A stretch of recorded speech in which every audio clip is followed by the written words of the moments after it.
এখন আমরা ডিম সিদ্ধ খেয়ে এখন আবার চলে যাচ্ছি মণ্ডপের দিকে। তোমার দাদা ভাই এই মণ্ডপটার দিকে যেতে চাইছিল না, বলছিল যে যাব না, একদম প্রচণ্ড দূরে, কিন্তু প্রচণ্ড হাঁটতে হবে। আমি বলছিলাম যে চলো যাই। এখন চলে যাচ্ছি হাঁটতে হাঁটতে, এখন চলে যাচ্ছি মণ্ডপের দিকে।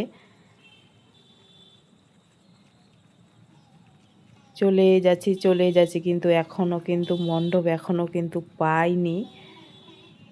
আমার কিন্তু হাঁটতে হাঁটতে একদম পাগুলো প্রচণ্ড ব্যথা করছিল।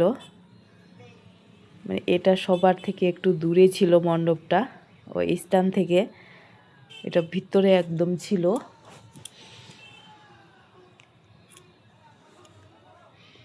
আমি বলছিলাম তোমার দাদা ভাইকে, কই মণ্ডপটা এখনও কিন্তু দেখা যাচ্ছে না।